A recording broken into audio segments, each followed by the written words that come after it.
Hola, ¿qué tal audiencia? Mi nombre es Artemio Salazar y soy el conductor del tren.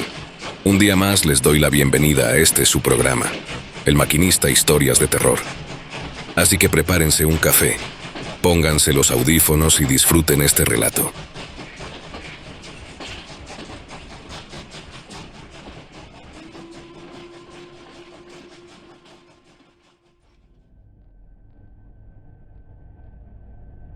Frankenstein existió. Sí, así como lo oyes. No fue una novela ni una fábula moral sobre los límites de la ciencia. Fue un encubrimiento, una tapadera elegante para que la iglesia, los sabios y los cobardes de bata blanca no cargaran con la vergüenza de haber patrocinado al primer hombre que jugó a fabricar vida con carne muerta. Su verdadero nombre era Johann Conrad Dippel, y no era ningún loco romántico ni un visionario incomprendido. Era un tipo metódico, frío, calculador, con la obsesión suficiente como para dormir entre cadáveres y seguir comiendo con las manos sucias de formol. Nació en el castillo Frankenstein, Alemania. El nombre no es coincidencia, es el origen del mito, el punto donde la realidad y la literatura se mezclaron por culpa de los que no soportaron lo que descubrieron.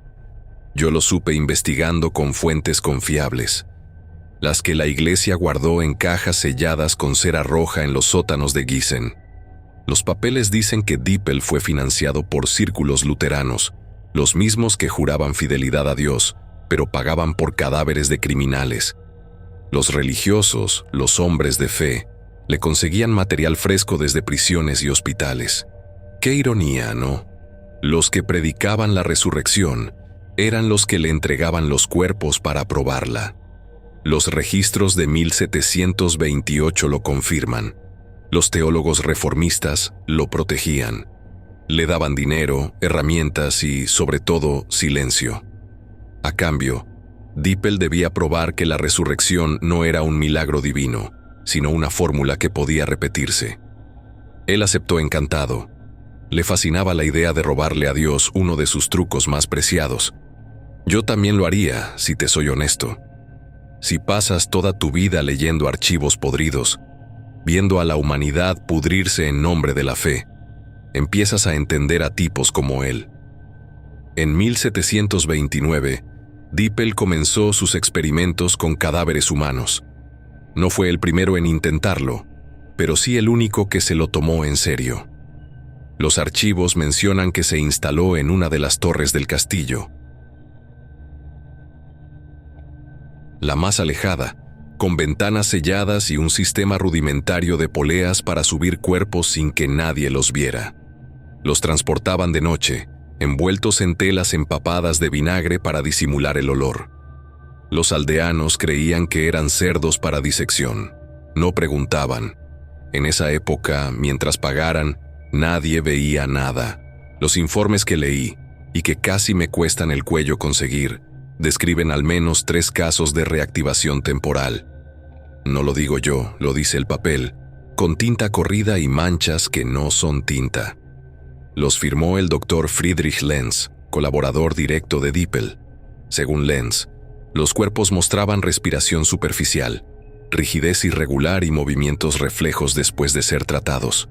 A los muertos se les estiraban los dedos, se arqueaban, intentaban aspirar aire. Algunos abrían los ojos, otros solo temblaban. Dippel documentaba cada intento con precisión. Leía sus notas como quien repasa la receta de un guiso. Temperatura, descargas, mezcla, resultado.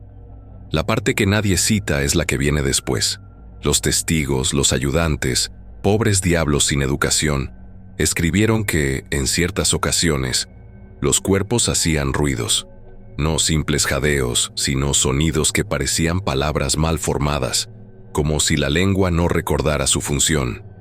El caso más conocido, el que logró escaparse a la censura, fue el de Hans Müller, un asesino ejecutado por degollamiento. A ese lo revivieron. No me interesa si lo crees o no. Yo tengo el registro frente a mí. Lo que pasó fue lo siguiente.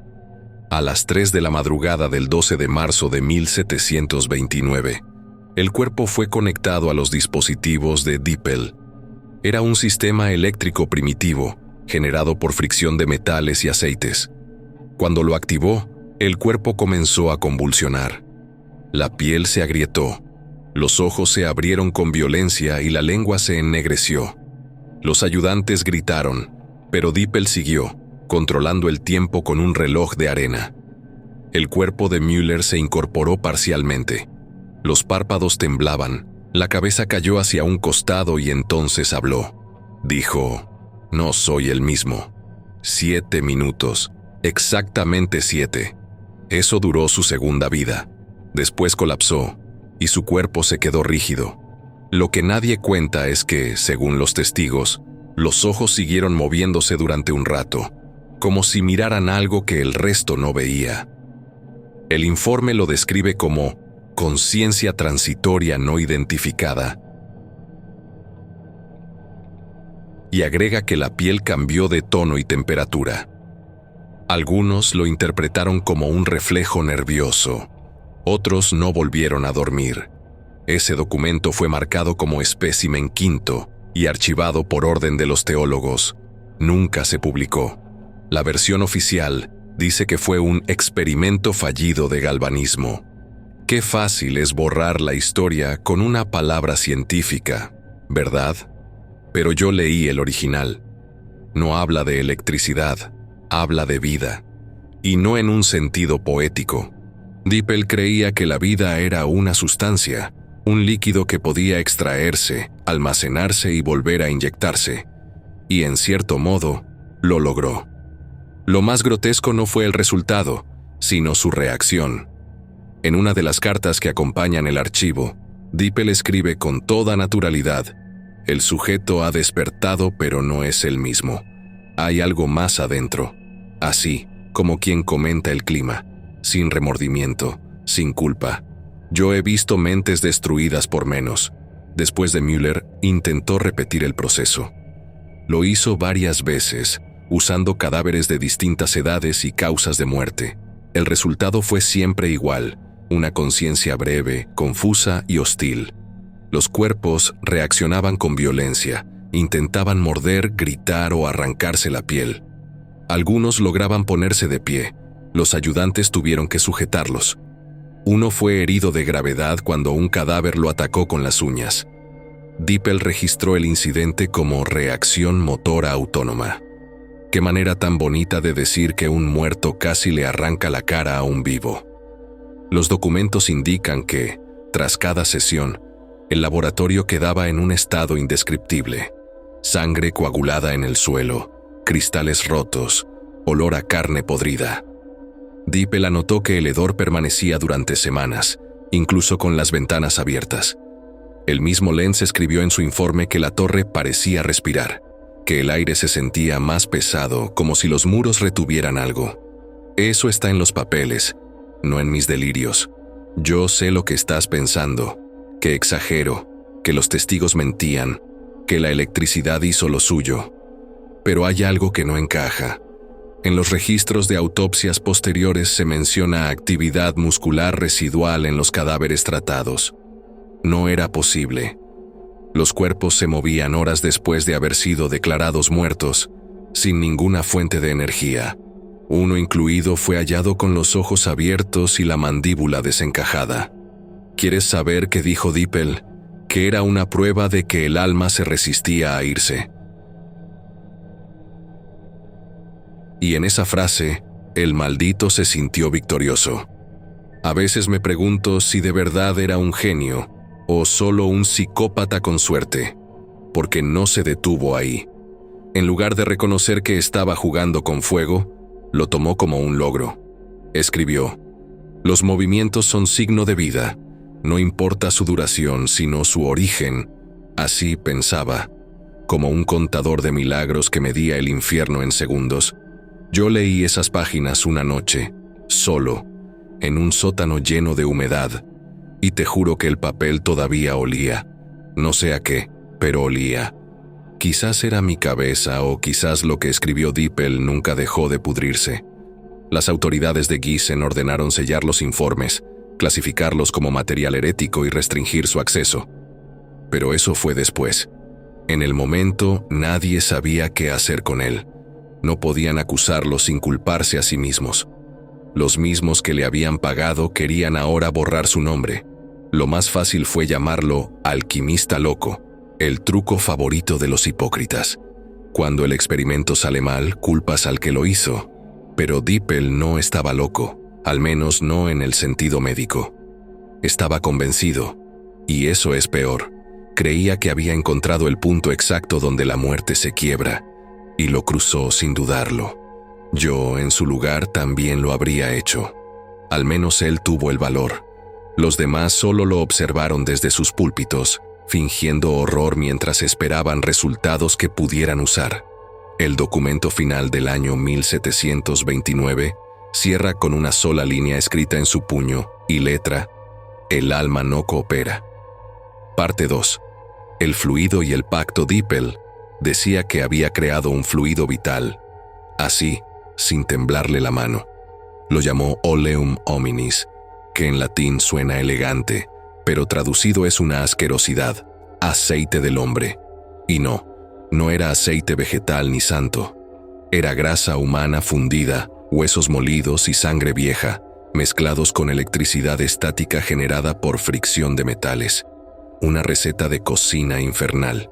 Decía que era el secreto de la vida, elixir vitae, su versión barata de la inmortalidad. Empezó con animales, perros, cabras, ratas.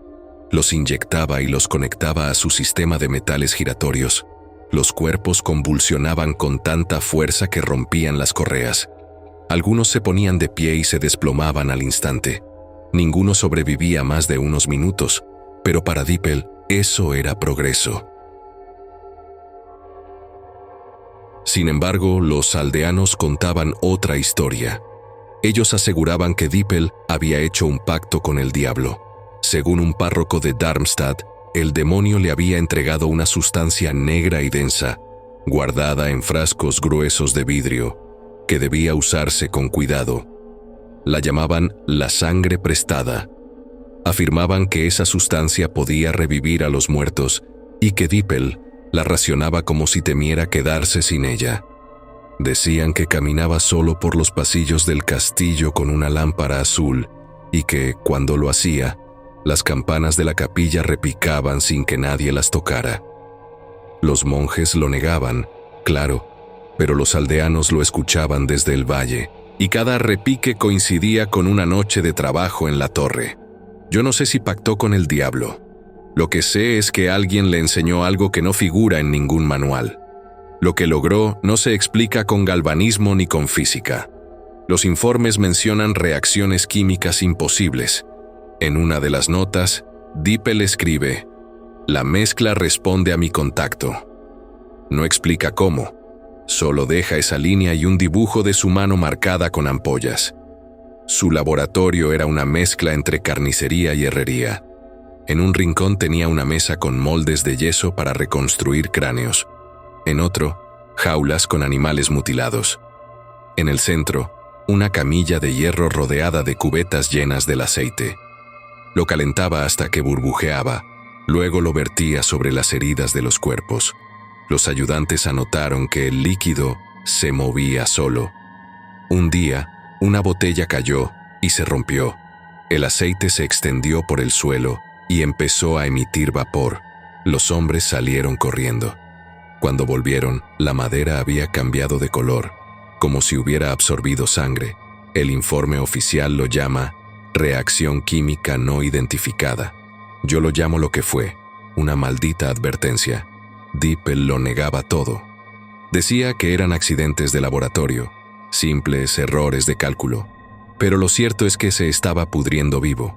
Las cartas escritas en sus últimos meses muestran caligrafía temblorosa, frases repetidas, palabras borradas. Firmaba a veces como Johann Conrad, a veces como nosotros. Ese plural no es un error. Está en varios documentos. Nosotros. Los rumores crecieron.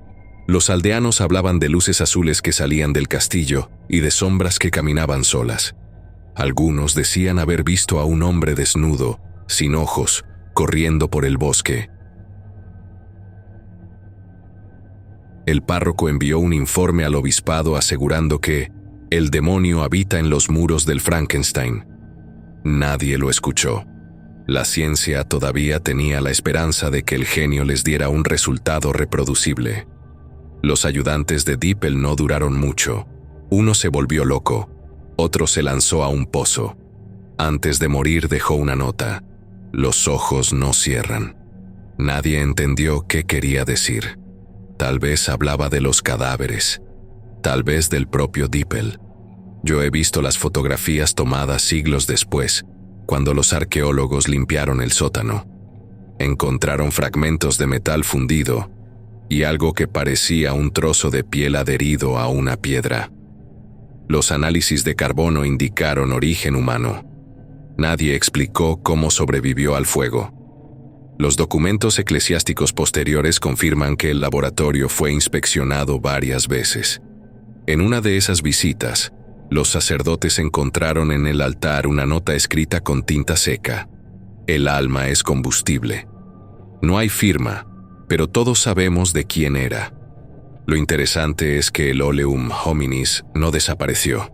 Años después, en experimentos médicos del siglo XIX, aparece un compuesto con el mismo nombre, descrito como aceite denso de origen orgánico.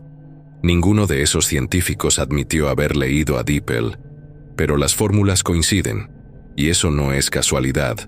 Los campesinos contaban que, después de la muerte de Dippel, el castillo seguía vivo. Decían que, de noche, se veían sombras moverse detrás de las ventanas tapiadas y que, a veces, salía humo azul por las grietas. Nadie se acercaba.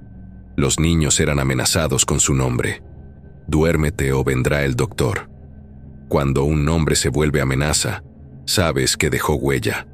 He leído tantos informes que ya no sé si investigo historia o necromancia. Pero lo que sí sé es que hay demasiadas coincidencias.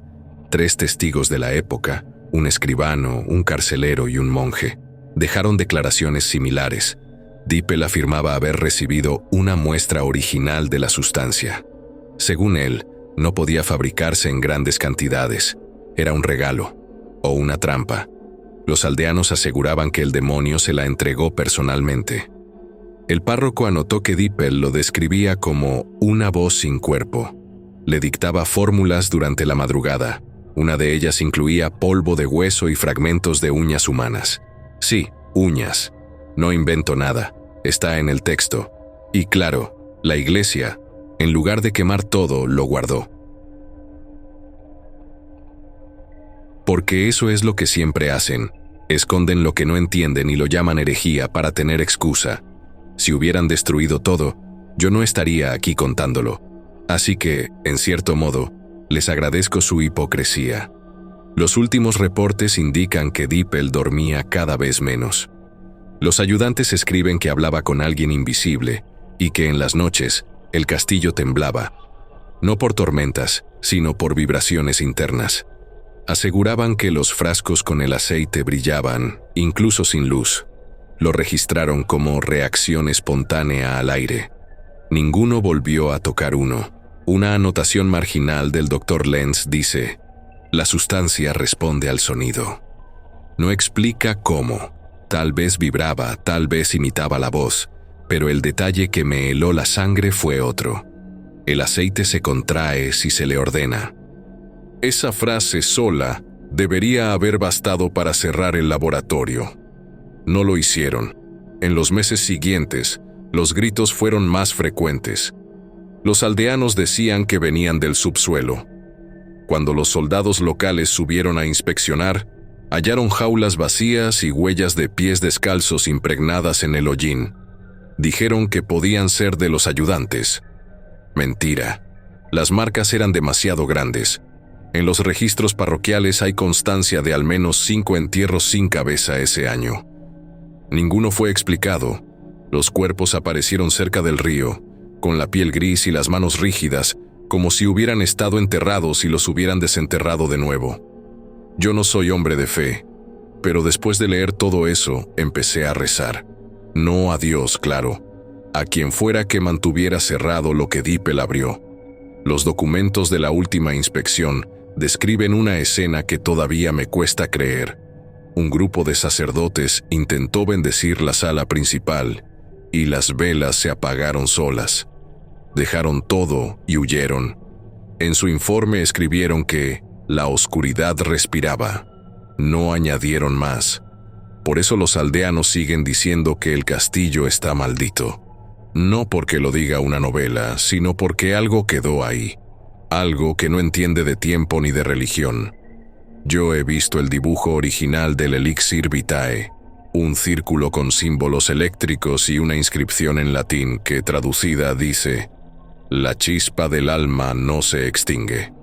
Él lo firmó con su nombre completo y, debajo, una fecha: 1729. Ese fue el año en que la ciencia dejó de ser ciencia y se volvió un crimen. Y te diré una última cosa, porque nadie más se atreve a decirla. El Oleum hominis no era una invención. Parte de ese aceite se usó después en la guerra. Hay registros de que los nazis encontraron los frascos y los clasificaron como material biológico D. Pero esa es otra historia. Y todavía hay sacerdotes respirando que prefieren negarla. Yo solo me limito a leer lo que dejaron escrito.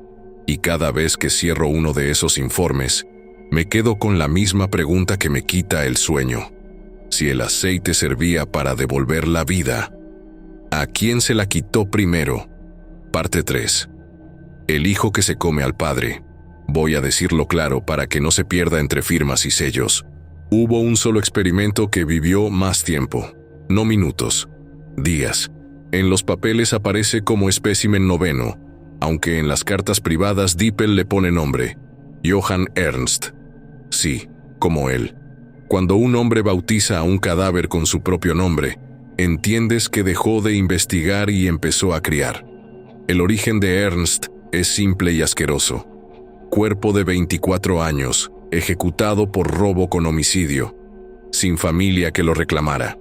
Dippel lo preparó con la rutina que ya conoces: limpieza tosca, suturas, reparaciones en hombro y tórax, y la dosis grande de Oleum hominis. Lo conectó a su sistema de fricción, lo cargó de electricidad y esperó. No convulsionó como los otros, respiró. No fuerte, pero respiró. Ojos abiertos, pupilas ajustándose a la luz. Sin pulso detectable. Ya sé, médicamente imposible. Eso mismo escribió Lenz en el margen. Respira sin pulso. Y lo subrayó 2 veces. Las primeras horas fueron de vigilancia. Dippel dictó notas con voz tranquila.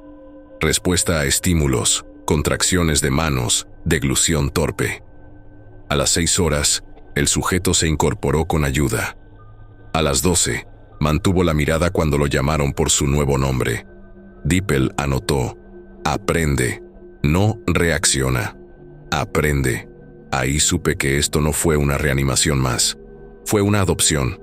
Los ayudantes lo alimentaron con caldo y pan. Trago lento, movimientos toscos, pero tragó. Al segundo día, caminó de un extremo a otro del cuarto. Torpe, inseguro, pero caminó. Dippel se derritió. Le habló como a un hijo. Johann, mírame. Bien, hijo. Aquí estoy. No lo invento. Está en las cartas. También está su firma, temblorosa y feliz, como la de un padre idiota que cree que ganó. El olor era insoportable, incluso con las ventanas abiertas. Mezcla de aceite, hierro y algo más que los papeles no definen. Lenz escribió que las moscas evitaban al sujeto. No se posaban en la piel, si leí bien, lo evitaban. A mí me basta con esa línea para entender que no estábamos frente a un milagro. Estábamos frente a otra cosa. El tercer día, Dippel lo vistió. Le puso una camisa limpia y lo sentó frente a una mesa. Le enseñó a sostener una pluma. Hay manchas de tinta en una hoja con garabatos. Un trazo parece una J. El médico lloró. Lo anotó con orgullo. Reconoce su inicial. Es patético y a la vez monstruoso. Convirtió un matadero en sala de cuna. Todo se vino abajo esa misma noche. El informe del incidente ocupa 3 páginas. Lo transcribo en lo esencial. A medianoche, Dippel quedó a solas con Ernst. Los ayudantes habían bajado a calentar agua. El castillo estaba silencioso. Repicó una campana. No había nadie en la capilla. Lo sé porque el documento dice que los soldados revisaron al amanecer. Nadie. A los 3 minutos del repique, el sujeto se puso rígido, con la mirada perdida. Dippel se acercó y lo llamó por su nombre. Johann, aquí estoy. El sujeto giró la cabeza con un crujido que todos describen igual. Madera rompiéndose. No lo romantizo. Así lo escribieron según el peritaje de los interesados en comprender qué fue lo que ocurrió. Ernst se lanzó. No hubo forcejeo largo ni pelea digna. Lo derribó como si no pesara nada. Le mordió el cuello. Luego siguió. Brazos, hombro, pecho. Llamaron a gritos. Cuando subieron lo encontraron agachado sobre Dippel. No lo digo florido, estaba comiendo. El asistente intentó separarlo con una barra. Ernst le arrancó 2 dedos de un mordisco y volvió a la tarea. En la pared quedaron manchas que todavía se ven en la foto tomada un siglo después. Sí, hay foto. Quisieron rasparlas. No salieron. El aceite se mete donde no lo invitan. Los soldados, quienes fueron llamados por los sirvientes, lo redujeron a golpes. No cayó. Un disparo en la cabeza lo frenó. Se desplomó encima de Dippel como un hijo dormido sobre su padre. Nadie se acercó por un rato. El párroco que subió a asistir al moribundo salió corriendo y vomitó en la escalera. No lo culpo. Yo habría hecho lo mismo. El acta de defunción de Dippel es una burla. Accidente en laboratorio. Number. Su criatura se lo comió. Se amaban, en ese modo retorcido en que se aman un creador y su resultado. Pero no era amor, era hambre. Y el hambre no entiende de vínculos. Si buscas poesía, vete a otra parte. Aquí solo hay dientes y carne. De Ernst no quedó cuerpo presentable. Lo quemaron esa madrugada. No ardía como un cadáver normal. Tardó. Hizo humo azul, de ese que los aldeanos dicen haber visto salir de las grietas. Cuando al fin terminó, sellaron la sala. La mancha del suelo siguió. Décadas después, en 1814, vino el turismo intelectual. Mary Shelley pisó el castillo con su mirada curiosa. Había viajado hacia allí motivada por la leyenda de Dippel y el hombre que vino de la muerte. No encontró salas brillantes ni cátedras. Encontró copias incompletas de las notas, lo suficiente para entender sin poder probar. Bastó. Habló con los aldeanos. Le contaron sobre un resucitado que se devoró a su creador y luego fue ultimado con una bala en la cabeza. Leyenda verdadera o invento de los pobladores. Pero allí nació la magnífica obra de Shelley que hoy conocemos como Frankenstein. No voy a santificarla. No escribió para salvar a nadie. Escribió para dejar constancia sin perder la cabeza en el intento. Lo llamaron novela. Ella asintió con cara de sí, claro, novela. Y siguió con su vida. A veces esa es la mejor forma de gritar. Fingir que no gritaste. ¿Que si hay más pruebas? Las suficientes para que yo no duerma. Informes cruzados, cartas, el dibujo del círculo con la frase idiota sobre la chispa que no se extingue. Y, por si te parece poco, la muerte del propio Dippel cerrando el argumento. Cuando tu criatura te descuartiza a mordidas, no necesitas metáforas. Necesitas una puerta cerrada con hierro. Me vas a preguntar si todo esto me cambió. Sí, ahora sé que la línea no se cruza porque sea sagrada. Se cruza y pasa esto. Regresan los cuerpos, pero no regresa la gente. Regresa algo que te ve, te huele y te come.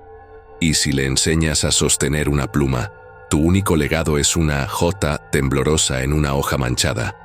Con esto termino. No tengo moraleja, ni salvación, ni consuelo.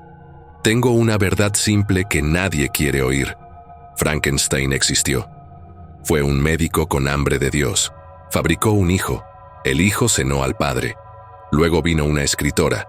Recogió los pedazos y los cosió con tapa dura para que el mundo pudiera mirar sin vomitar. Si eso te parece literatura, felicidades. A mí me parece un informe forense con edición bonita.